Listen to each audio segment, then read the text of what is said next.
अस्सलाम वालेकुम, welcome to debate eight 8। मैं हूं ईसा नकवी। इस वीकेंड पर यकायक एक ऐसी सूरत हाल मिडल ईस्ट में नमूदार हुई जिस सूरत हाल के बारे में किसी को अंदाज़ा नहीं था। इजरायली इंटेलिजेंस एजेंसीज मोसाद और शबाक भी इसके लिए तैयार नहीं थे। हमास ने हमले का आगाज़ किया सुबह 6:30 बजे हफ्ते के दिन और बड़ी कामयाबी से वो दाखिल हुए। यकायक बैक वक्त जो हमला है वो रॉकेट दागे गए फ़लस्तीन की जानिब से, जो गज़ा की पट्टी है वहाँ से इज़राइल की तरफ, और ज़मीनी हमला, फ़िज़ाई हमला बैक वक्त जो है वो किया गया और समंदर के रास्ते भी हमास के फ़ाइटर्स इज़राइल में दाखिल हुए। इस वक्त ये सिचुएशन अनफोल्ड कर रही है और ये ख़दशा ज़ाहिर किया जा रहा है कि ये एक रीजनल कॉन्फ्लिक्ट में तब्दील हो सकती है। अक़वाम मुत्तहिदा सलामती कौंसिल का इजलास इस हवाले से बेनतीजा ख़त्म हो गया है और अमरीकी वज़ीर दिफ़ा लॉयड ऑस्टिन ने ऐलान किया है कि अमरीका बहरीरा रोम में अपना बहरी बेड़ा भिजवा रहा है कोर स्ट्राइक ग्रुप। इसमें एयरक्राफ्ट कैरियर और लड़ाका तैयारे शामिल हैं। इस हवाले से जो इस वक्त सिचुएशन है वो क्योंकि अनफोल्ड हो रही है, पाकिस्तान का इसके ऊपर क्या रद्द-ए-अमल आया, पूरी दुनिया में किस तरीके से इसके ऊपर बात हो रही है, आज प्रोग्राम के आखिर में हम इस हवाले से भी बात करेंगे। लेकिन पाकिस्तान में भी जो सियासी मारा मारी है, लड़ाई है, वो उरूज पर है। इसके हवाले से हम आगाज़ में बात करेंगे। मुस्लिम लीग नवाज़ एक ग्रैंड वेलकम की तैयारी कर रही है अपने कायद मियाँ मोहम्मद नवाज़ शरीफ के लिए। उन्होंने लाहौर लैंड करना है। 21 तारीख का ऐलान किया गया है कि 21 तारीख को मियाँ साहब आ जाएंगे। लंदन वो छोड़ चुके हैं, इस वक्त सऊदी अरब में मौजूद हैं। मुस्लिम लीग नून जो तैयारियां कर रही है उसके हवाले से गुज़श्ता रोज़ मरीम नवाज़ साहिबा ने लाहौर में जलसा किया। उन्होंने जो लाहौर में ख़िताब किया, वहाँ पर जिस किस्म के दावे किए गए, आखिर क्यों कर ऐसा मुमकिन होगा कि मियाँ साहब आ जाएंगे, लाहौर लैंड करेंगे और लाहौर लैंड करने के बाद उनको गिरफ़्तार नहीं किया जाएगा बल्कि वो मीनार पाकिस्तान पहुँचेंगे और मीनार पाकिस्तान पर उनका न सिर्फ फ़कीदुल मिसाल इस्तकबाल होगा बल्कि वो एक बड़े जलसे से ख़िताब करेंगे। बहुत सारे लोग ये तनकीद भी कर रहे हैं कि मरीम नवाज़ साहिबा हों या दीगर मुस्लिम लीग नून के लीडर्स इसके हवाले से जो अभी जलसे कर रहे हैं, जो कॉर्नर मीटिंग्स की जा रही है, वहाँ पर लोग बड़ी तादाद में नहीं आ रहे। इन तमाम मौज़ूआत पर बात करेंगे। मेरे साथ मौजूद हैं इस वक्त सेनेटर हमायूं मोहम्मद, स्टूडियोज़ में पाकिस्तान इंसाफ से ताल्लुक़ है, मुझे स्काइप के ज़रिए ज्वाइन कर रहे हैं खलील ताहिर सिंधु साहब, मुस्लिम लीग नवाज़ से ताल्लुक़ है, और मोहतरमा शैला रज़ा साहिबा मुझे पाकिस्तान पीपल्स पार्टी से ज्वाइन कर रही हैं। आगाज़ जो है वो खलील ताहिर सिंधु साहब से करेंगे। सिंधु साहब अस्सलाम वालेकुम। जी वालेकुम सलाम नकीब साहब। सिंधु साहब, मुझे ये बताइएगा कि मुस्लिम लीग नून की तकरीबन तमाम लीडरशिप जो है वो इस वक्त तैयारियों में मसरूफ़ है। किसी को किसी एरिया का टास्क दिया गया है, किसी को कहीं भिजवाया गया है। आप गालिबन साउथ पंजाब में मौजूद हैं, कोटद्दू, लैया, इन एरियाज़ में मौजूद हैं। आपको किस किस्म का रिस्पॉन्स मिल रहा है? नकीब साहब, मैंने ऑब्जर्व किया है, वेरी ट्रूली परसेप्शन, और जो सामने लोगों के साथ जाके बात की है, कॉर्नर्स मीटिंग की है, जलसे कर रहे हैं, तो वहाँ तो बहुत अच्छा रिस्पॉन्स है। सोशल मीडिया पे ज़ाहिर है आप समझ रहे हैं कि कुछ इस किस्म के ग्रुप्स हैं जो कोई इधर की बात करते हैं, कोई इधर की बात करता है, लेकिन ज़ाहिर है अपना they have right to speech, उनको बात करने की राइट टू एक्सप्रेशन। लेकिन हमें तो किसी किस्म की कोई मायूसी नहीं, बल्कि हम तो जितना हमने लोगों को जो टारगेट था, लोग उससे ज्यादा कह रहे हैं कि हम आएंगे ज्यादा से ज्यादा। अभी recently I belong from the Christian community. मैं कल एक फैसलाबाद जलसा करके आया, परसों कल हाफिजाबाद किया। वुड यू बिलीव दोनों जगहों पे मतलब कम कोई 8-10 हज़ार लोग का तो हम जलसा करके हैं वहाँ पे, अपने एरियाज में भी और इधर भी हम जहाँ जहाँ जा रहे हैं, कोटद्दू है, मुजफ्फरगढ़ है। ना करें सर, फिर आपको तो शादरा में या लाहौर में जलसा करना चाहिए था। इतनी बड़ी तादाद तो वहाँ इकट्ठी नहीं हो रही जितनी आप साउथ पंजाब में इकट्ठी कर रहे हैं। यू आर राइट, मैं साउथ की अभी बात कर रहा हूँ, यहाँ तो बहुत लोग हैं। मैं आपको if you believe me, otherwise I can send you the whole जो भी पिक्चर्स बनी हैं और जो उनकी वीडियोस हैं सारी, कल की भी परसों की भी, आई विल सेंड यू नकीब साहब डेफिनेटली। आप देखेंगे कि मैं कोशिश करता हूँ, मेरा फैब्रिक नहीं है कि मैं अपना कोई गलत बयानी करूँ, तो इसलिए मुझे नहीं, मैं बिल्कुल मैं आपको काउंटर नहीं कर रहा, गलत बयानी नहीं कह रहा, मैं आपको सिर्फ मशवरा दे रहा हूं कि लाहौर में अगर आप आ जाएं तो जिस तरीके का रिस्पांस आपको मिल रहा है, अगर लाहौर में वैसा रिस्पांस मिले मुस्लिम लीग नवाज को, तो ये जो लोग वीडियोस लगा रहे हैं ये लगाने से बाज आ जाएंगे। नहीं, कोई बात नहीं, उनको अपनी राय उनको जो है वो देनी चाहिए, इसमें कोई मसला नहीं है सर किसी किस्म का, तो अपनी राय का इजहार उनको करना चाहिए। अच्छा सिंधु साहब, मैं लीडरशिप का मसला, जहाँ पे लीडरशिप ने ड्यूटी लगा दी थी वहाँ पे हम पहुँच गए। लीडरशिप ने ड्यूटी लगा दी है। मुझे ये बताइएगा कि बल्कि ऐसा कीजिए कि मैं आपको कुछ सुनवाना चाहता हूँ। अभी ये जो तैयारियाँ चल रही हैं इसमें हमने देखा कि मुस्लिम लीग नून की लीडरशिप जो है वो ना सिर्फ पब्लिक में जाकर खिताब कर रही है बल्कि मीडिया को बुलाकर वहाँ पर भी प्रेस कॉन्फ्रेंसेस की जा रही हैं। शहबाज शरीफ साहब ने एक प्रेस कॉन्फ्रेंस की और उस प्रेस कॉन्फ्रेंस में उनसे सवाल हुआ कि क्या मुस्लिम लीग नवाज ने वोट को इज्जत दो का बयानिया पीछे छोड़ दिया है। उस पर शहबाज शरीफ साहब ने जो फरमाया वो मैं आपको जरा सुनवाना चाहता हूं, वो सुनिए। वोट को इज्जत का क्या मतलब है? अगर आपने हमें वोट दिया होगा तो उसको इज्जत नवाज शरीफ ने शबाना रोज मेहनत करके 20-20 घंटे की लोड शेडिंग खत्म करके आपको दी, ये वोट की इज्जत है। और ये जो आप कह रहे हैं कि एंटी इस्टेब्लिशमेंट की जो बात आपने की, तो वोट को इज्जत दो का मतलब ये है कि वोट बिना उसके नतीजे में वोटरों की खिदमत करो। तो ये बात बिल्कुल, इसमें कोई रॉकेट साइंस नहीं है। सिंधु साहब, ये क्या हुआ? मियां साहब की वापसी से पहले आप लोगों ने वोट को इज्जत दो का मतलब ही तब्दील कर दिया है। असल में जो भी शबाशी साहब ने फरमाया ठीक है, लेकिन जो 21 को मियां साहब खिताब करेंगे, जो बयानिया वो होगा, वहां से फिर सारा स्टार्ट होगा जी जो भी। लेकिन हम एक बात है, मैं सर शहबाज शरीफ आपकी पार्टी के सदर हैं। नहीं, मैं ये नहीं कह रहा उन्होंने कोई गलत बात की है, बिल्कुल ठीक ही है आपने। लेकिन मैं, मेरी बहन बैठी इंशाल्लाह, इनसे पूछे हमने पहले कितने जुल्फकार अली भुट्टो शहीद ने प्रोग्राम शुरू किया, एडमी प्रोग्राम, मियां नवाशी ने उसके 5 के बदले 6 धमाके किए, तो क्या फिर अंजाम होता है यहाँ पे? तो इट डजंट मीन, हम चाहते हैं कि किसी तरीके से तलखियों को कम करके थोड़ा आगे बढ़ा जाए, ताकि जो आम आदमी को तो जो ना, अगर रोटी 2 रुपए से लेके 20 रुपए तक पहुंच गई, डॉलर 104 से लेके 300 तक पहुंच गया, तो क्या किसी ने यहाँ पे इसको पीछे भी तो चीजें करनी है। बेसिकली तो जो आपका जो एलिमेंट है या जो आपका सब्जेक्ट है वो तो आम कॉमन मैन है ना जी। जो तो बाकी बातें मैं आपकी किसी से लड़ाई नहीं करवाना चाह रहा। मैं जो है वो पूछना चाह रहा था। चले, मैं बाद में आता हूं आपके पास। शैला रज़ा साहिबा, बताइएगा कि जो गाना वोट को इज्जत दो जीनत बना मुस्लिम लीग नवाज के जलसों की, क्या आपको भी उसका वही मतलब समझ आया था जब से उन्होंने ये बयानिया बनाया जो शहबाज शरीफ साहब हमें समझा रहे हैं? कि हर पार्टी का ये राइट है कि वो अपनी पार्टी का बयानिया बनाए, समझना उसके वोटर ने है और वो अपने लोगों को मोटिवेट कर रहे हैं और ये उनकी मर्ज़ी है कि वो कोई भी बात करे। और हमें किसी के ख़यालात के इजहार में जब तक कि वो डिस्ट्रक्टिव नहीं है, हमें, मेरा ख्याल नहीं है कि हमें उस पर कोई तबसरा करना चाहिए।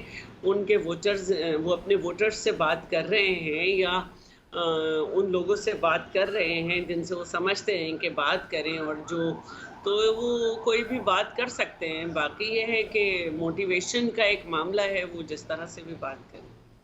तो आप किस तरीके से रिलेट करेंगी? आप तो देख रही होंगी जो तैयारियां चल रही हैं। मोहतरमा बेनज़ीर भुट्टो को आप लोगों ने 2 मरतबा वेलकम किया, 1986 में, उसके बाद 2007 18 अक्टूबर जिस दिन का सानह कारसाज भी हुआ, वो भी अब करीब आ रहा है। तो उन इमेजेस को अपने जहन में रखते हुए आज जो तैयारियां मुस्लिम लीग नवाज कर रही है और जिस तरीके से दावे कर रही है कि पाकिस्तान की तारीख में शायद कभी किसी का ऐसा इस्तकबाल नहीं हुआ, आप कैसे कंपेयर कर रही हैं इन इमेजेस को?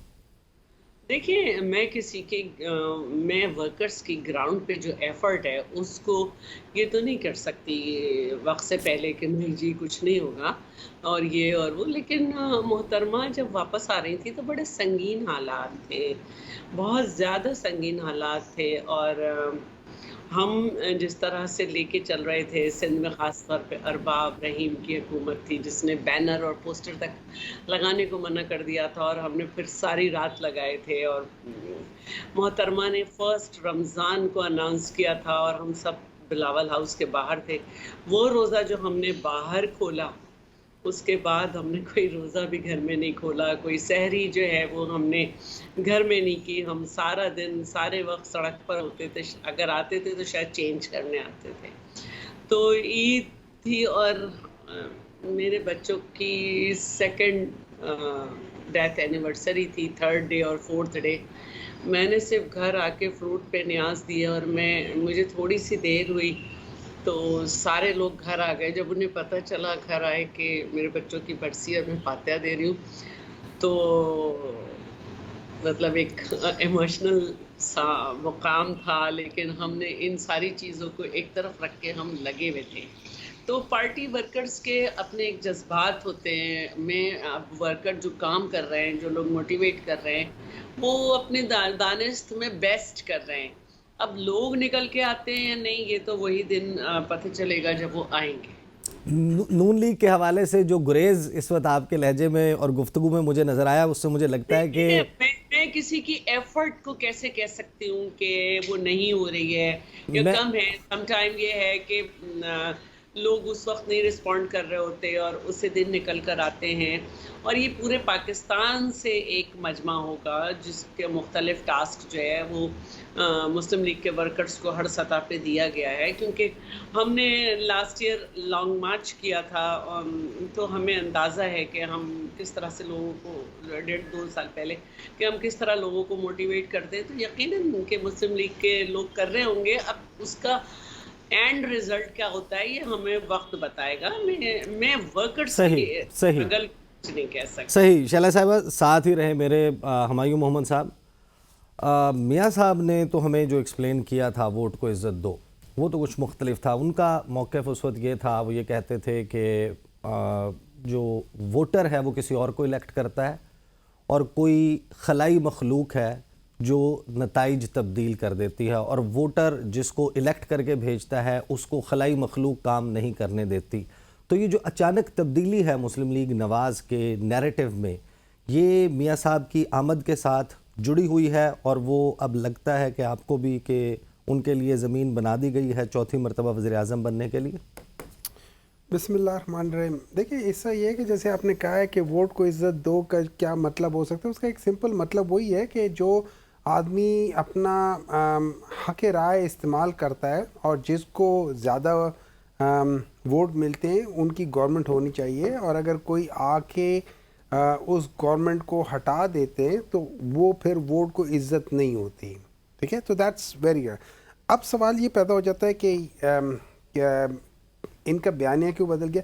देखिए, बयानिया तो बदलते रहते हैं। आप कभी कॉम्प्रोमाइज़ होते हैं, आपने कोई डील की होती है, आपने अपने आप को सेफ पैसेज देने के लिए कहा होता है कि भाई मैं ये कर दूंगा वो कर दूंगा। बहुत सारी इनकी हिस्ट्री में एक दफ़ा नहीं हमेशा हुआ है। 1985 में दे वर दी ओनली पार्टी जो कि नॉन पॉलिटिकल बेसिस पे आई थी।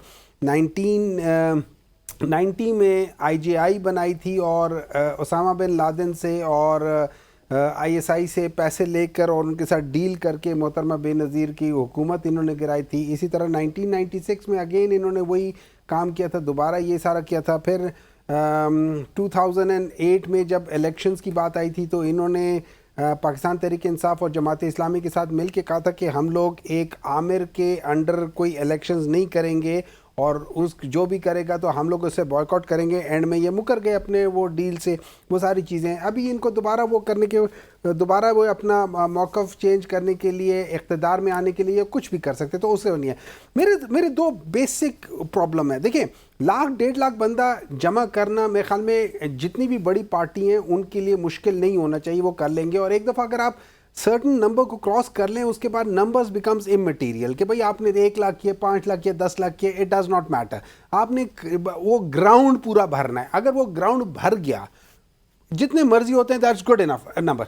सवाल ये हो जाता है कि आपने लोगों को बाहर निकालने के लिए उनके इमोशंस इस्तेमाल कर रहे हैं या आप इनामी स्कीम दे रहे हैं कि जो आ गए तो उनको होंडा मिल जाएगा, जो आ गए उनको बिरयानी अच्छी मिल जाएगी, जो पहले आ गया उसको बिरयानी के उसके साथ 2 हम मुर्गी के पीस देंगे या 3 मुर्गी के पीस देंगे या कीमे वाले नान हम साथ देंगे और साथ जो ज्यादा लेकर आए उसको हम साथ मिठाई भी दे देंगे। देखिए ना, दैट इज द इंसेंटिव। आजकल जब आप सोचें, पिछले 17 महीनों में 1.25 करोड़ लोग गुर्बत की सतह से नीचे चले गए। उनके लिए क्या है? उनके बच्चों के लिए खाना है। अच्छा ट्रेंड नहीं है। नहीं, देखें, जरूर दें, जरूर इकोनॉमिक एक्टिविटी जनरेट हो रही है। एक पॉलिटिकल पार्टी जो है वो आउटरीच कर रही है। इकोनॉमिक एक्टिविटी तो होती है, मैं आपको रिश्वत दूं, वो भी इकोनॉमिक एक्टिविटी है ना, वो भी तो इकोनॉमिक एक्टिविटी है। मैस लेवल के ऊपर है वो ठीक है, वो भी आप मैस लेवल पे भी वो कर सकते हैं ना, आप सारी चीजें।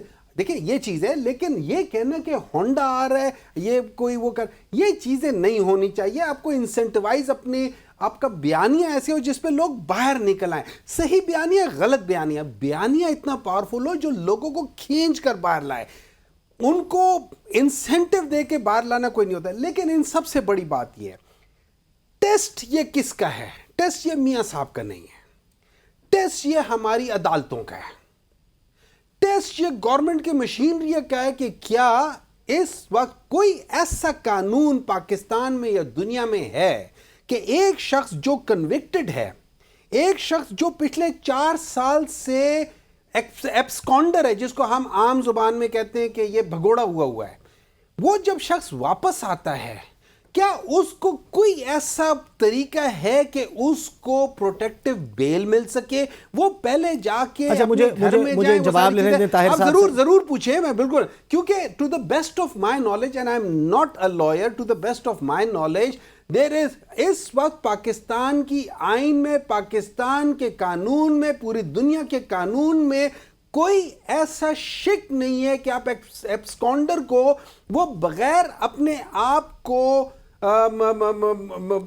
हुकूमत के हवाले करने के और जेल जाने की बजाय वो पहले जाए तकरीर करे, या पहले जाए घर जाए तैयार श्यार होके तकरीर करे, उसके बाद फिर कहें कि आप ये कर लो। उनकी लीगल टीम बहुत तेज है, वो ये बता रही है। सिंधु साहब, मेरा ख्याल है शैला साहबा भी कुछ कहना चाह रही हैं, लेकिन पहले सिंधु साहब आप बता दें कि ये लोगों को अट्रैक्ट करने के लिए मोटरसाइकिल, खाना पीना, कुर्ते, शर्ट्स, कैप्स देना, ऐप बनाना, मियाँ साहब की शख्सियत जो है उसका ऑरा ऐसा नहीं है कि लोग जो है वो उनके इस्तकबाल के लिए, अगर वो उनको समझते हैं कि पाकिस्तान के मसाइल का हल लेकर एक शख्स आ रहा है, तो फिर लोग तो वैसे ही आ जाएंगे उनके पास। ये ऑफर्स करने की क्या ज़रूरत है आप लोगों को? वरना कहने को बहुत कुछ है। मेरे पास एक इश्तिहार है, मैं भी आपको भेजता हूँ भाई, आपके प्रोड्यूसर को अगर लगा सकें। दस्का में इमरान खान साहब ने जलसा किया था, वहाँ पे इन्होंने मोटरसाइकिलों के साथ तस्वीरें बना के तो कहा था कि आप अपना शनाख्ती कार्ड नंबर लेके आए और कुरानदाजी होगी मोटरसाइकिलों की, जिन खुशनसीबों की मोटरसाइकिल भिजवाएं जी। तो हाँ जी, मेरे पास अभी इश्तिहार, मैं भी I am sending to your producer. आप मेरे भाई काबिल एहतराम है हुमायूं साहब, इनको दिखा दें कि मतलब ये क्या हुआ। नंबर 2, अभी ये बात कर रहे थे कि IGI या फौज से मिलके, जिनको इनके लीडर सुबह कहते थे कि मीर जाफर बीन सदर, रात को ईवान सदर में उनके साथ मीटिंग करके उनको सेक्शन दे रहे थे उसी रात ही। और उसके बाद फिर उन्होंने एक और मीटिंग की इसके साथ, पूरी साथ याद जो है जितनी भी आपकी याद है, जिस तरह ज़ियाल हक जो जिसने बहुत तारीखी बददियांती की, वो भी कहता था मैं ताहिया सदर हूँगा। इसी तरह मुशर्रफ कहता था।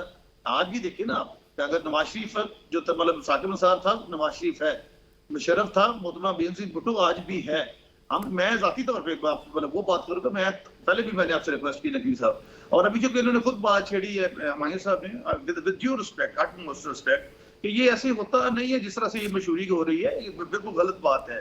आप देखें कि पहले हम बहुत सारे लीडर खो चुके हैं। नंबर 2, जिस बात मैं आना चाह रहा हूँ, हम कोई किसी किस्म का इंसेंटिव नहीं दे रहे, किसी किस्म का, ना कोई मोटरसाइकिल, ना कोई ऐसी बात। आप खुद देखेंगे कि मियाँ साहब की जरूरत इस मुल्क पे है, पाकिस्तान को, और इसलिए आप जब मियाँ साहब हैं। दूसरा, फिर उन्होंने एक बात की है, मैं हुमायूं साहब से रिक्वेस्ट करता हूँ, I am advocate supreme court. Humayun साहब जो होती है ना क्रिमिनल प्रोसीजर कोड, शैला बहन जानती है उसको, 87-88 की जो कार्रवाई होती है, इश्तिहारी करार देना या एब्सकॉन्डर करार देना, वो ट्रायल कोर्ट करती है। यहाँ पे तो सारे का सारा आवा बिगड़ा हुआ था। हाई कोर्ट ने उनको कह दिया कि ये जी हमने इनको एब्सकॉन्डर डिक्लेयर करार दे दिया है। हालांकि प्रोसीजर जो है 487 क्रिमिनल प्रोसीजर कोड और 88 को करते हैं।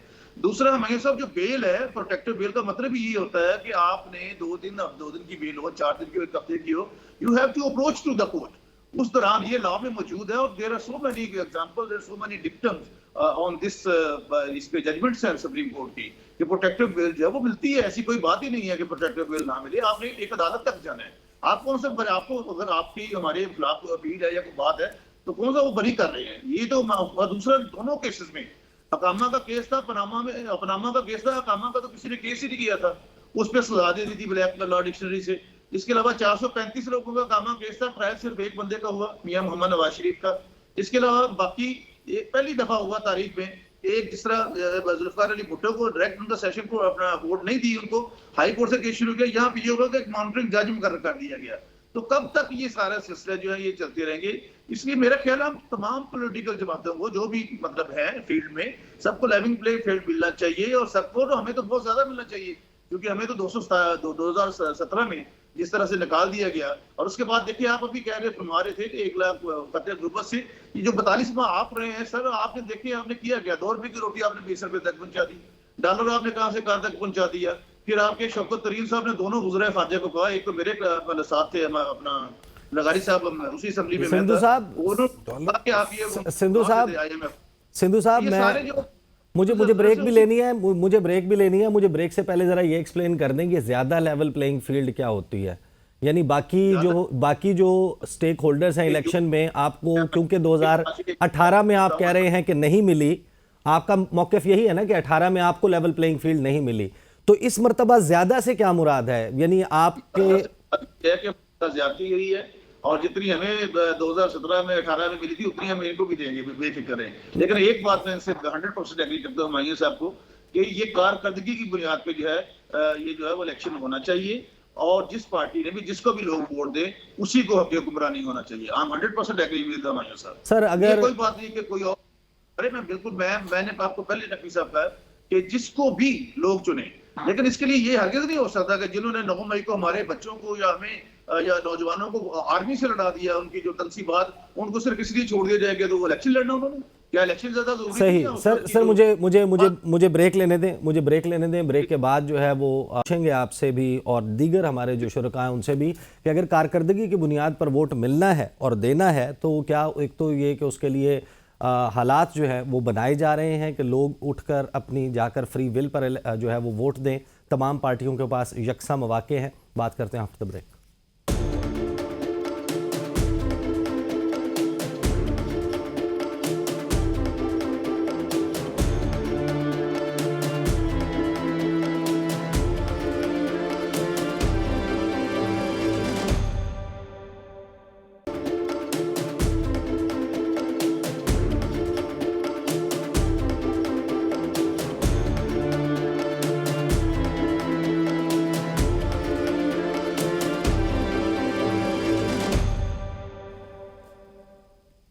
Welcome back after the break. Shaila Raza साहिबा, ये बताइएगा कि अभी सिंधु साहब जो हैं वो ये कह रहे थे कि तमाम पार्टियों को यकसा मौके मिलने चाहिए, लेवल प्लेइंग फील्ड होनी चाहिए। क्या लेवल प्लेइंग फील्ड है इस वक्त?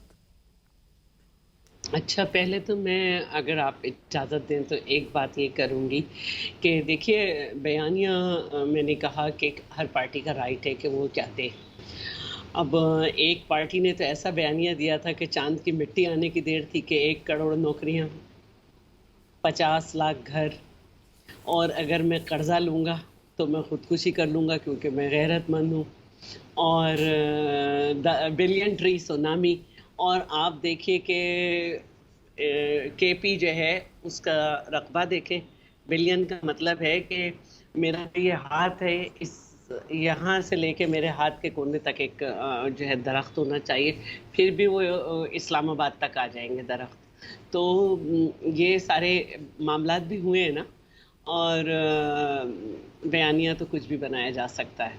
फिर जब हुकूमत आ जाए तो इंतकामी बयानिया कि मैं इनको जो है छोड़ूंगा नहीं, और अगर ये जेल में है तो मैं इनके पंखे और सब निकलवा दूंगा। तो बयानिया की मार हमने बड़ी खा ली है। अब देखना यह है कि इलेक्शन का वक्त भी शुरू ही हो रहा है कि हाँ, मुख्तलिफ बयानिए अवाम पे क्या असर करते हैं। आप अपना बयानिया दीजिए और अवाम पे छोड़ दीजिए, अवाम एनालाइज कर लेंगे। बाकी जो है लेवल प्लेइंग पीपल्स पार्टी किस बयानिए पर इलेक्शन में जाएगी? हमारा अपना बयानिया है और हम उसी पे जाएंगे। और एक तो हम ये चाहते हैं कि पुरअमन पाकिस्तान हो, और पाकिस्तान की मईशत को हमने मुशर्रफ के बाद भी बेहतर किया था, और ज़राई एक्सपोर्ट बढ़ाई थी हमारे, जो है हमने पाकिस्तान को अपने पैरों पे खड़ा किया, पाकिस्तान की खुददारी को हमने बचाया, चाहे सलाला चेक पोस्ट का मामला हो या शमसी बेस का। तो और नौकरियाँ भी हमारे दौर में दी गई। तो पुरअमन पाकिस्तान से ही शुरू होते हुए हम जो है वो मईशत तक जाएंगे इंशाल्लाह और बेहतर करेंगे। शैला रज़ा साहिबा, इस वक्त प्रॉब्लम ये है कि मुस्लिम लीग नवाज जो कैंपेन चला रही है, जो उनका पूरा इलेक्शन के लिए नैरेटिव बिल्ड कर रहे हैं, वो ये कर रहे हैं कि जो पीपल्स पार्टी की हुकूमत ने उन्हें पाकिस्तान दिया था वो कंगाल हो चुका था, वो डिफ़ॉल्ट करने वाला था, मईशत बर्बाद करके दी थी और हमने इसको 2017 तक संवारा। जो गुज़श्ता 16 माह हैं उसको तो वो खुद भी ओन नहीं कर रहे, वो पहले वाली परफॉर्मेंस के ऊपर वोट मांग रहे हैं और वो आपके खिलाफ कैंपेन कर रहे हैं।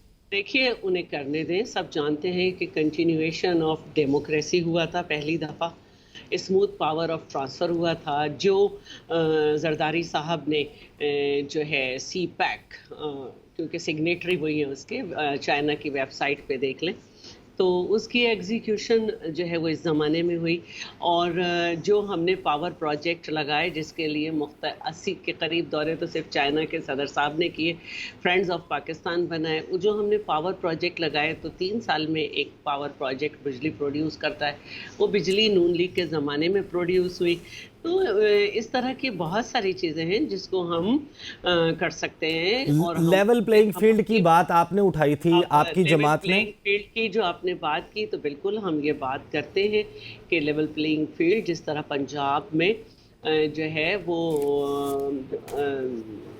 विलेज कमेटीज बनाकर अब गांव चमकेंगे कह के फंड जो है खर्च किया जा रहा है और उसमें मुस्लिम लीग नून के लोगों को भी शामिल किया जा रहा है। आज डॉन जो बात तो पूरी होने दो यार जी, तो उससे जो लोगों को फंड दिए जा रहे हैं, तो पीपल्स पार्टी भी सिंध में बजट पास करके गई थी और वो फंड लोकल गवर्नमेंट को दिए जाएं और उनको काम करने का मौका दिया जाए। आज डॉन अखबार में जो रिपोर्ट छपी है वो ये कह रही है कि जरदारी साहब जो हैं उन्होंने मुतल्लिका हलकों से लेवल प्लेइंग फील्ड के लिए राब्ता कर लिया है। और मेरे प्रोग्राम में नदीम अफजल चंद साहब ने इस बात की तस्दीक की थी कि जरदारी साहब उनसे राब्ते में हैं जिन्होंने लेवल प्लेइंग फील्ड देनी है।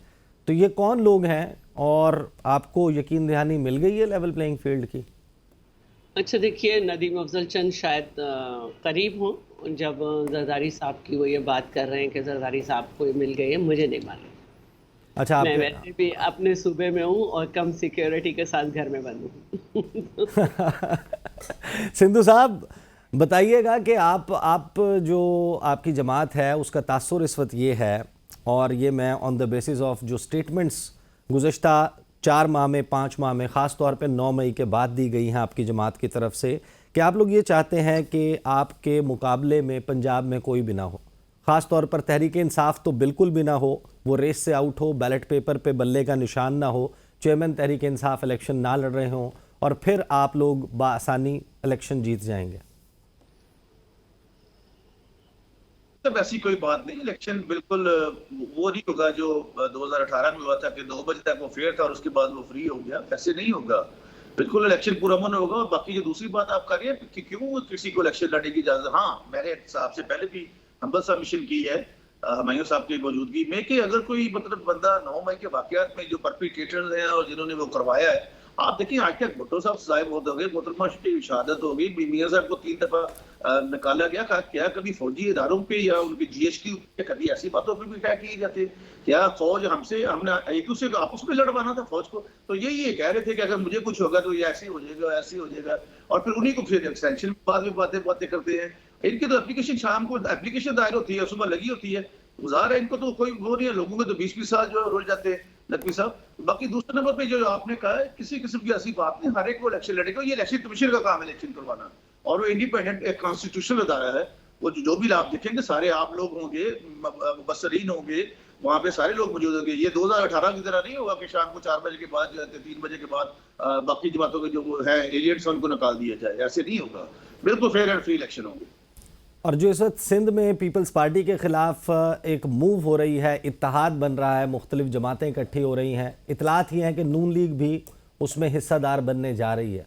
आपके पास क्या इंफॉर्मेशन है इस हवाले से? मुझे तो इस बात का पता नहीं। I am VOP, very ordinary person, इतनी बड़ी बातों का नहीं पता। लेकिन एक बात जरूर है कि ये इलेक्शन की जो जिस तरह शैला बैन फरमारी, इलेक्शन की एक अपनी स्ट्रेटेजी होती है। ज़ाहिर है हमने अगर पीपल्स पार्टी ने इलेक्शन लड़ना पंजाब से या हमने उधर से लड़ना, तो हमने एक दूसरे को तो नहीं हमने सीधे पढ़ लेना, हमने एक दूसरे के बारे में बात करनी है। पीपल्स पार्टी ने भी करनी है, हमने भी करनी है, और ये इलेक्शन का हिस्सा होता है। This is a part of election. सही। शैला साहब आप कुछ कहना चाह रही हैं? मैं हुमायूं मोहम्मद साहब जी, के मैं ये कह रही हूँ कि जो जीडीए है ये एक इत्तेहाद था तकरीबन 17-18 पार्टीज का, और ये पार्टी सिंध के अलावा हर जगह पाकिस्तान में एक दूसरे के खिलाफ लड़ रही थी, लेकिन सिंध में सब यूनाइट होकर पीपल्स पार्टी के खिलाफ लड़ रहे थे। उसमें मुस्लिम लीग भी थी, JUI भी थी, जमात इस्लामी भी थी, MQM भी थी, मुस्लिम लीग फंक्शनल भी थी, और सारे थे, और PTI भी थी, और वैसे ये पाकिस्तान में सब एक दूसरे के खिलाफ थे। तो हमारे लिए ये कोई नई बात नहीं। PTI इनके साथ तो नहीं थी, बिल्कुल थी। तो मालूम कर सकते हैं। तो मैं ये कहना चाह रही हूँ कि हमारे लिए कोई नई बात नहीं है। इलेक्शन स्ट्रेटजी अगर इनकी यही है तो वो तो हम पहले ही कह चुके हैं कि सियासत जो है वो अरसे तक इसी पे चलेगी, एंटी भुट्टो और प्रो भुट्टो। सही। मैं वापस आता हूँ आपके पास। सर, बहुत सारे सवालात इकट्ठे हो गए हैं, लेवल प्लेइंग फील्ड से स्टार्ट कर लेते हैं। PTI जो है वो समझती है कि इस वक्त कोई हालात लेवल प्लेइंग फील्ड की तरफ जा रहे हैं? देखिए, इस तरह ये है कि जब कोई लीडर डिग्गी में बैठ के जाके बातें करेगा तो वो तो लेवल प्लेइंग फील्ड मांगेगा और कहेगा मुझे ज़्यादा लेवल प्लेइंग फील्ड दो। अब ज़्यादा लेवल प्लेइंग फील्ड का मतलब ये है कि मुझे मेरे ऊपर वो सब कुछ कर दो जो आप हमेशा से करते आए हो। मैं ही आपकी वो जो हमेशा से वो औलाद है जो आप कहते हो मैं वो कर बजा लाता हूँ, सब कुछ कर देता हूँ। कभी कभी नाफरमानी कर लेता हूँ, लेकिन माई बाप सॉरी। बल्कि अब तो उन लोगों ने इतनी इंतहा कर दी थी कि जो किसी पुल के भी इफ्तिताह करते थे तो कहते थे कि यार ये तो उन लोगों ने ये किया, और हम सब ने देखा हुआ है कि हर जगह पे किया हुआ है, ठीक है ना। जब हम बात करते हैं ना कि हमें ज़्यादा लेवल प्लेइंग फील्ड दो, और क्या PTI ये कह रहे हैं कि 2018 में जो हमारे पास थी PTI को हम उससे बेहतर देंगे। देखिए, इससे यह है कि इनकी जो हुकूमत गिरी थी वो इन्हीं की हुकूमत के दौरान में गिरी थी, उसमें PTI का कोई वो नहीं था। PTI ने कुछ नहीं किया था। नंबर 1, इनकी हुकूमत, अब ये बिल्कुल ये सही कहते हैं कि उस दौरान में अकामा से शुरू हुआ था, और पनामा से शुरू हुआ था अकामा। आज तक इन्होंने पनामा में जो ट्रेल है ना, वो मियाँ साहब ने फ्लोर ऑफ द हाउस पे कहा था कि ये है, और उसके बाद उन्होंने उसको वेरीफाई नहीं किया। तो झूठ बोलने में तो वो अपनी जगह पे माहिर, हर लिहाज से माहिर है। वो सारे चेक्स आज तक, सर मुझे अलाउ कर ले, सर ये जैसे ही कंप्लीट करते हैं सिंधु साहब, आप मैं आपसे जवाब लूंगा। देखिए, मैं बड़े खामोशी से सुन रहा होता हूँ, आप भी कह रहे होते हैं, मैं बड़े खामोशी से सुन रहा होता हूँ, तो please give me that much of respect कि मैं, आप भी खामोशी से मेरी बात सुन ले। Even if you disregard what और disrespect whatever I want to say or disagree with that, that's your right, and I'm not saying that you should not, but please keep quiet when I'm saying anything, ठीक है। अच्छा, अब बात आ जाती है कि वो है, देखिए, जितना ये लोग जो लेवल प्लेइंग फील्ड ये मांग रहे हैं ना, वो इतनी गिरी हुई जगह के PTI शायद चाहती है कि हमें बेशक लेवल प्लेइंग फील्ड ना दे, कोई भी फील्ड दे दें, इनको लेवल हम कर देंगे। अच्छा, इनका मैं आपको ये बता दूं, I will not be surprised कि अगर मियाँ साहब अपने गवाल मंडी वाली जगह से भी हार ना जाएं, किसी आम से कारकुन से PTI के, इनके लिए ये बड़ा मसला है इस वक्त। वजह यही है, that is why they are saying कि भाई इन लोगों को, इनकी पूरी कोशिश है कि किसी तरीके से PTI का वो जो होता है ना निशान ही ना आए। इनकी पूरी कोशिश है कि ये कर लें, क्योंकि अगर PTI का निशान आ गया ना तो वो निशान ही काफ़ी है इनके लिए इलेक्टेबल्स। हमें अल्हम्दुलिल्लाह PTI को इलेक्टेबल्स की ज़रूरत नहीं है, इलेक्टेबल्स को PTI की ज़रूरत है। सारी डायनामिक्स चेंज हो चुकी है। With either they disqualify Imran Khan, हालांकि कोई केस नहीं बनता, किसी किस्म का कोई केस नहीं बनता, लेकिन अगर फिर भी किसी तरीके से कर लेते हैं, आ जाएं, इलेक्शंस करवा लें। और उसमें अभी शैला रजा साहबा के एक्स कॉलीग हैं, ठीक है, खोकर साहब, उन्होंने कहा हुआ है कि अवाम ये कह रही है हमने PDM को नहीं आने देना। रही बात ये, मैं आपको एक बात बता देता हूं, शैला रजा साहब ने कहा था, बयानिया बनाया था, बयानिया में कहा था कि हम लोग 1 करोड़ नौकरियां देंगे। पिछले 4 साल में 1.8 मिलियन नौकरियां पर साल के लिहाज से हो जाती हैं। अगर आप इसको प्लस करके देख लें तो you are almost touching about 8 million 4 सालों में। 80 लाख 4 सालों के करीब पहुंच जाते हैं। अगर ये लोग जानबूझ के, और ये लोग इसलिए नहीं लेकर आए कि पाकिस्तान तहरीक इंसाफ गंदा परफॉर्म कर रही थी, ये इसलिए ये सब कुछ लेकर आए हैं क्योंकि इनको पता था कि अगर पाकिस्तान तहरीक इंसाफ ने 6.1 तो अचीव कर लिया, 6.3 के करीब था, अगर एक साल और रह जाती पाकिस्तान तहरीक इंसाफ ने जीडीपी को 7 को टच कर देना था। इन लोगों के लिए सबके लिए वक्त पड़ जाना था, इनको समझ नहीं आनी थी। आपको यह पता होना चाहिए कि फैसलाबाद में आपके जो टेक्निकल मजदूर है वो मजदूर खत्म हो गए थे, कम पड़ गए थे। आपके जो एक्टिविटी हो रही थी, अच्छा ये जो जिस चीज को ये कहते हैं, जितने भी आपके इकोनॉमिक इंडिकेटर्स थे वो सारे, मैं एक छोटी सी आपको मिसाल बताता हूँ, एक मिसाल देता हूँ मैं। ये जब ये कहते हैं ना सारी चीजें, मैं एक आपको स्टेटिस्टिक्स बताता हूँ।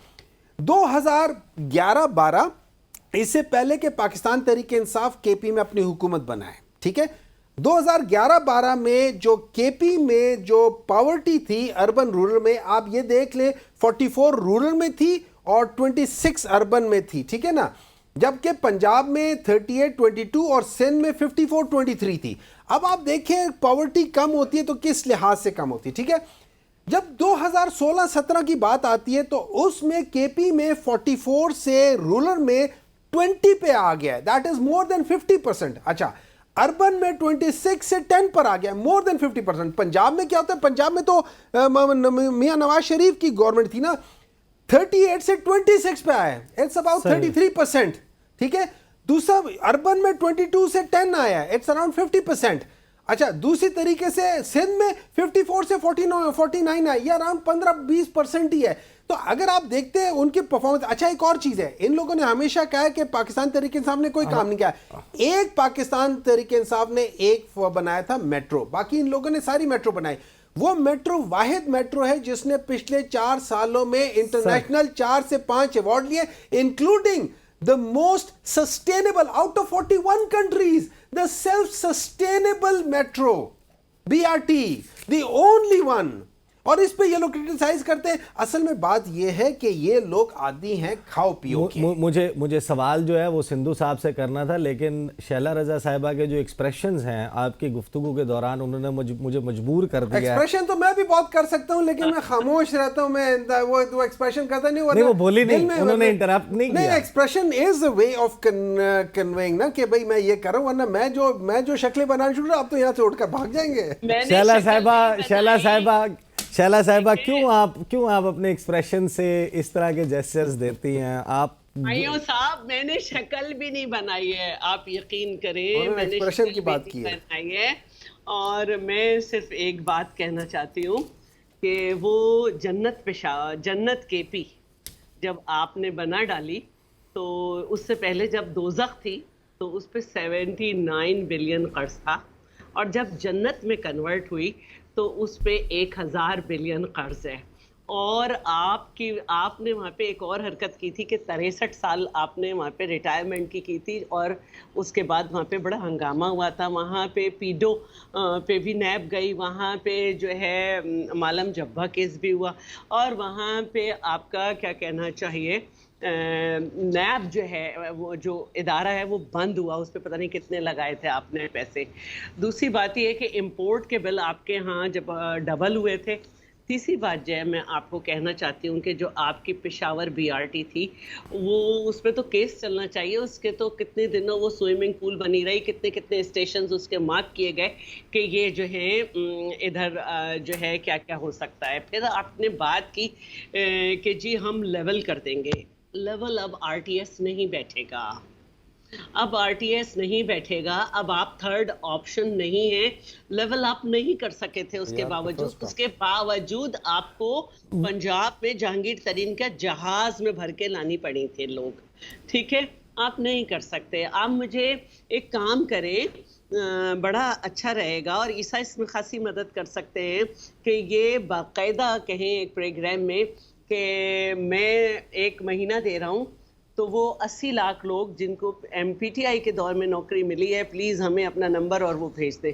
तो अब सोशल मीडिया इन्फ्लुएंसर्स भी ये नहीं करेंगे, ऐसा नहीं हो सकता, क्योंकि फिर उनकी तनख्वाह बतानी पड़ेगी कि किस किस सूबे में कहाँ से जा रही है। आपके दौर में बेरोज़गारी बढ़ी, आपके दौर में इतना कर्जा लिया गया जो मुस्लिम लीग और पीपल्स पार्टी की हुकूमत ने 10 साल में लिया। आपकी कोई माशी पॉलिसी नहीं थी, आपके फाइनेंस मिनिस्टर ने बनाया और उन्होंने कहा कि हर थोड़े शैला साहिबा दिन के बाद एक नया तजर्बा करते थे। चौथी बात शैला साहिबा मुझे ना ब्रेक ले शौकत तरीन साहब का ऑन रिकॉर्ड स्टेटमेंट है, तो प्लीज वो बातें ना दिखाएं कि मैंने कोई एक्सप्रेशन नहीं दिए थे। मैं आंखें बंद करके उस दुनिया में जाना चाह रही थी जहाँ की आप बातें दिखा रहे थे, तो मैंने अपनी आंख जल्दी खोली क्योंकि मुझे मालूम था कि आपने जो IMF से मुआहिदा किया है उस पे लेवी 4 रुपए के हिसाब से बढ़ाते हुए 50 और उसके बाद 60 लानी थी। आपने जो फ्यूल एडजस्टमेंट की मद में मुआहिदा किया था उसमें सब्सिडी नहीं देनी थी, लेकिन आप दे रहे थे क्योंकि आपको पता चल गया था कि हुकूमत जाने वाली है, तो आपने मईशत पे बॉम्ब बांध दिए। शैला साहिबा मुझे मेरे प्रोड्यूसर की तरफ से अब डांट पड़ रही है, वो कह रहे हैं वो कह रहे हैं में जरूर वो करेंगे ब्रेक, लेकिन इनकी आपने बड़ी लंबी बात मुझे सवाल ताहिर साहब से पूछना था, मैं आपके पास आ गया। ब्रेक लेने दें, ब्रेक के बाद जो है वो ताहिर साहब से बात करेंगे। लेकिन एक चीज़ मैं ज़रूर आपको बता दूं कि ये जो कर्ज़ों वाली बात की है ना आपने, ये बिल्कुल ठीक किया। खान साहब ने जो 3.5 साल में कर्ज़ लिया वो पीपल्स पार्टी और नून लीग का जो मुश्तरका कर्ज है उतना बनता था, लेकिन फिर हमने ये देखा 18,000 अरब का कर्ज लिया था खान साहब ने। जो 16 माह की हुकूमत गुजरी उसने 19,000 अरब का कर्जा लिया। 42,000 से लगभग 62,000 अरब पाकिस्तान का कर्जा हुआ, ये भी एक फैक्ट है।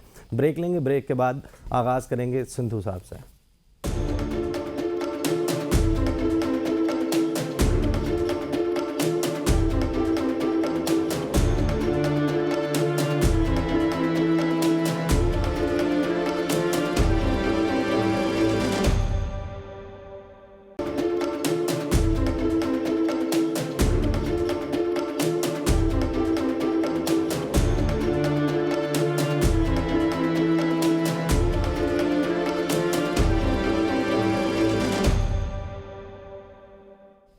Welcome back after the break. Khalil Tahir Sindhu sahab, जो सेनेटर साहब ने दावा किया, उन्होंने कहा है कि हमें फील्ड दें, लेवल हम खुद कर देंगे। वो आपके मुतल्लिक कह रहे थे और उन्होंने कहा कि गवाल मंडी में भी हराएंगे मियां साहब को, PTI का कोई आम सा कारकुन।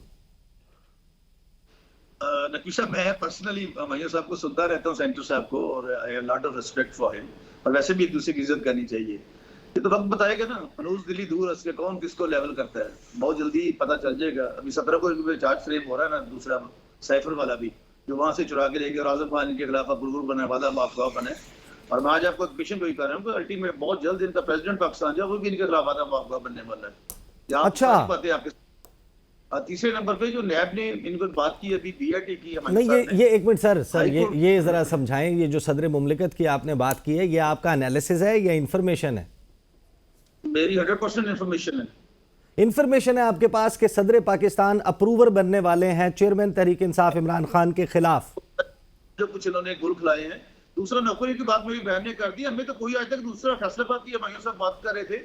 फैसलाबाद से मैं तो लग रखता हूँ, कहाँ कौन से मजदूर, कहाँ कौन ऐसे लोग थे आपके दौर में 45 माह में जो आपने किया। सिर्फ इनको गुस्सा ये है कि आर्टिकल 95 कॉन्स्टिट्यूशन पाकिस्तान के तहत एक आईनी तरीके से इनके खिलाफ अदम एतमाद आया और इनके अपने लोगों ने इनको छोड़ा जो इनके तहादी थे। सिर्फ इतना गुस्सा है। दूसरा, आपने 19,000 की बात की थी नकवी साहब, वो अपना 19,000 अरब या वट जो भी, वो इसलिए कि क्योंकि इन्होंने मुआहदा तोड़ दिया था IMF से और फिर इन्फ्लेशन रेट बढ़ा और उसकी वजह से जो भी, हालांकि मैं इकोनॉमिक्स आदमी नहीं हूँ, शैला और मायूस साहब इस बात को जानते हैं, मैं लीगल आदमी हूँ, मैं अपना प्रैक्टिसिंग लॉयर हूँ।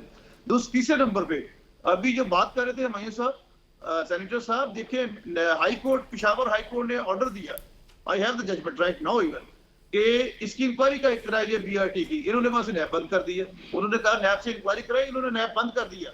और वो जो कहते थे हवाओं का रुख तब्दील होने वाला है, उसकी वीडियो देके उसको फिर उसको हवाओं का रुख फिर पीछे को ले गए। और वो बंदा प्राइम मिनिस्टर हाउस में बैठता था, एडवाइजर था उस वक्त के प्राइम मिनिस्टर का, जो कराची से जिसका ताल्लुक है, एक निजी टीवी का मालिक भी था, तो उसको बाद में फिर इन्होंने फारिग कर दिया। वो वीडियो उसने बनवा के वो जो थी वो नैब के चेयरमैन की वीडियो चलवाई थी, ताकि ये जो कुछ कहें ये वो करते रहे। बाकी किसी किस्म का मैं मतलब अल्लाह ताला माफ करे, बड़ी बात नहीं करता। मायूस साहब कर सकते हैं कि हम कर देंगे फील्ड, हम ये दे हमें, हम कर देंगे, लेवल कर देंगे। ये वक्त बताएगा आपको कि अभी किस तरह से होगा। आज अगर आप अलीम खान को लेना जरा या जहांगीर तरीन को ले, तो आपको वो बताता है कि क्या क्या उन्होंने किस लेवल पे, पंजाब में सबसे सिंगल लार्जेस्ट पार्टी थी हमारी, और मौलाना फजल रहमान साहब ने जब इनकी गवर्नमेंट बनी थी पहले पीटीआई की, उस वक्त भी कहा था कि हम मिलकर हुकूमत बना लेते हैं, लेकिन मियां नवाज शरीफ का दिल और ज़र्फ बड़ा था। उन्होंने कहा नहीं, पीटीआई सिंगल लार्जेस्ट पार्टी है, उनको हुकूमत बनाने दे, इनको पता है इस बात का। सही। और ये जहाज पंजाब में तो 25 बंदे तो जहांगीर तरीन के जहाज में बैठा के फिर ये बात कर रहे थे कि हमने कभी हमारे साहब से पूछे, सेंटर साहब से, जब ये अदम की बात हो रही थी तो इमरान खान साहब का सर वक्त बिल्कुल कम है, वक्त कम रह गया है मेरे पास। मुझे शैला साहबा, I will not ask questions क्योंकि आप बहुत सारी चीज़ों को रिस्पॉन्ड करना चाह रही हैं, तो मेरा आपसे सवाल नहीं है। आप जो कहना चाहती हैं, फ्लोर इज योर्स। मैं एक बात कहना चाहती हूँ कि सिंध हुकूमत ने अपने पैसों से बगैर किसी फेडरल हुकूमत के ताउन से बिजली बनाई थर से, जिसके 660 मेगावाट फैसलाबाद को दिए जाते हैं, जो कि नेशनल ग्रिड पे से जाके फैसलाबाद की फैक्ट्रियाँ चलाती है।